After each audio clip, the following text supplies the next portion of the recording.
Assalamualaikum warahmatullahi wabarakatuh. Perkenalkan, nama saya Marin Yufajina. Saya dari Prodi Fisika, nomor induk mahasiswa 1970 03516003. Saya di sini ingin menyelesaikan tugas mata kuliah algoritma. Metode greedy digunakan untuk memecah persoalan optimasi. Persoalan optimasi adalah persoalan mencari solusi optimum. Persoalan optimasi ada dua, yaitu maksimasi dan minimasi. Untuk mendapatkan solusi optimal dari permasalahan yang punya dua kriteria, yaitu fungsi tujuan atau utama dan nilai pembatas. Greedy itu sendiri adalah rakus atau tamak. Algoritma greedy membentuk solusi langkah per langkah atau step by step. Pada setiap langkah terdapat banyak pilihan yang perlu dieksplorasi, sehingga pada setiap langkah harus dibuat keputusan yang terbaik dalam menentukan pilihan. Keputusan yang telah diambil pada suatu langkah tidak dapat diubah lagi pada langkah selanjutnya. Pada setiap langkah membuat pilihan optimum lokal dengan harapan bahwa langkah sisanya mengarah ke solusi optimum global.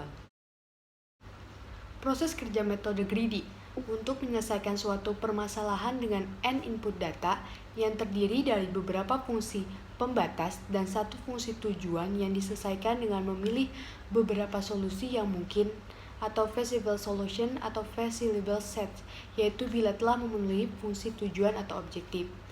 Metode greedy digunakan untuk dalam penyelesaian masalah. Yang pertama itu ada optimal storage on taps problem, yang kedua itu ada knapsack problem, yang ketiga itu adalah minimum spanning tree problem, yang terakhir itu adalah shortest path problem. Pertama ada penjelasan dari optimal storage on taps problem. Di sini permasalahannya bagaimana mengoptimalisasikan memori dalam komputer agar data yang tersimpan dalam komputer dapat termuat dengan optimal. Yang kedua, bagaimana susunan yang harus dibentuk sehingga L1, L2, L3 hingga Ln sama dengan L. Nah, di sini dijelaskan proses pemecahannya. Yang pertama itu tentukan nilai panjang data atau L. Yang kedua, waktu penyimpanan T dan waktu rata-rata jika ada. Nah, langkah yang kedua itu tentukan urutan penyimpanan datanya. Ketiga, hitung total penyimpanan. Jika ada kapasitas media penyimpanan, maka total tidak boleh melebihi. Yang keempat, pilih total yang minimum sesuai dengan unsur efisiensi dan efektivitas.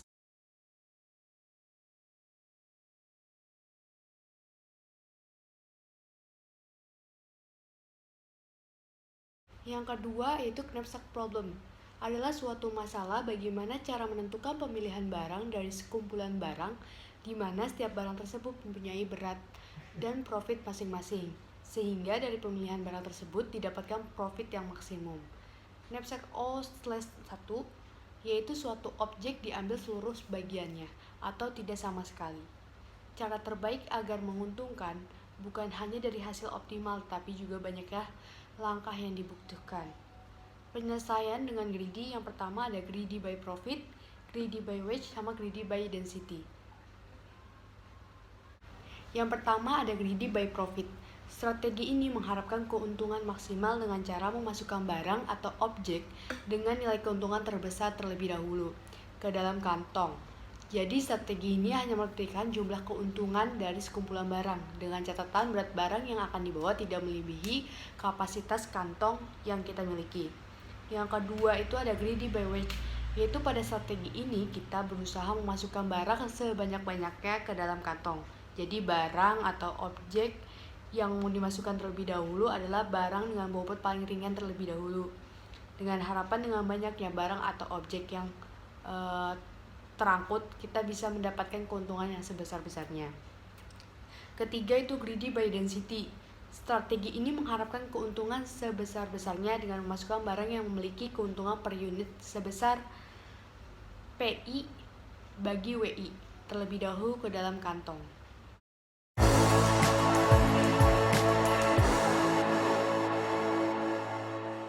Kesalahan umum dari minimum spanning tree adalah mencari minimum biaya spanning tree dari setiap ruas suatu graph yang membentuk pohon. Dalam mendapatkan solusi yang diharapkan, maka akan dipilih ruas menurut kriteria optimasi yang menghasilkan biaya minimum. Dengan demikian, penambahan jumlah biaya relatif kecil dari setiap ruas yang telah terpilih dan membentuk spanning tree. Untuk masalah minimum spanning tree, syarat graf yang dapat dicari minimum spanning tree-nya adalah yang pertama, graf harus terhubung. Yang kedua, besarnya ruas punya bobot atau nilai. Yang ketiga, grafnya tidak berarah. Algoritma yang dapat dipakai untuk menentukan minimum spanning tree adalah algoritma Solin, Kruskal, dan Prim.